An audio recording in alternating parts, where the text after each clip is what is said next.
Welcome to Unlocking the Mind, a series of relaxing self-help guides.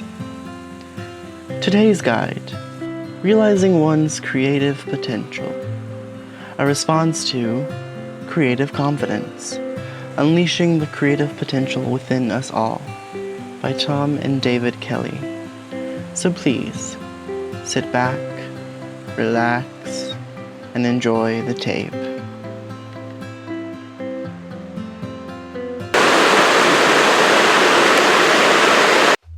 Okay, so this isn't actually going to be a self-help guide or guided meditation tape, but I will be responding to a book brimming with helpful tips to uncovering your own creative potential. But before doing so, I wanted to make one disclaimer about my view of the text. I appreciate the human-centered approach to creation, or, as the Kellys put it, keeping your end user in mind. They reinforce time and time again the importance of empathy within the creative process. But by keeping creativity framed as a method for productivity within venture capitalism, it limits the amount of empathy that can be extended through the process. Someone has to make money somewhere. I see this as an inherent flaw in their work. It seeks to be this radical set of ideas, and in some ways, it is, but it keeps those ideas within the restrictive framework of markets and the production of capital. And don't get me wrong, I may not like capitalism, but I see the importance of what Tom and David are doing. Within the economic system as it currently stands, their methods of creativity have the power to do the most good. They're certain to provide the reader with countless examples of that good, like the Embrace infant warmer, a device with the ability to save countless premature born lives.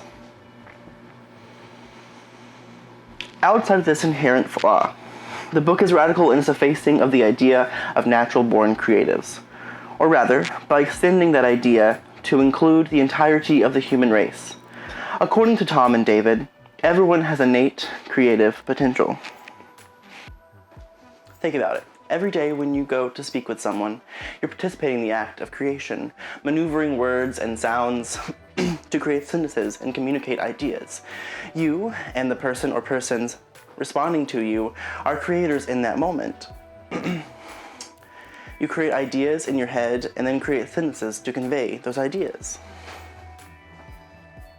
To do something as strange as quote Chef Cousteau from the 2007 Disney Pixar film Ratatouille, everyone can cook, or in this case, create. And not only can they, everyone does. As Tom and David point out, the power is in my realization. By realizing that I'm a creative person, I allow myself to tap into and take advantage of that creativity. I also enjoy the Kellys' radical embrace of failure, and the reframing of creative exercises as experiments, where failure is the norm. Take the whole dropping the ball scenario, for instance. By familiarizing oneself with failure and subsequently becoming unafraid of it, creativity becomes less daunting. As I've expressed previously, I'm a person who suffers from terrible anxiety. So, some of the tips expressed in this book can really help me as I continue my life as a creator.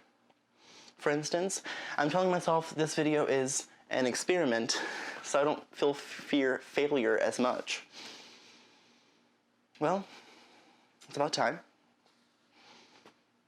So as always, thanks for listening.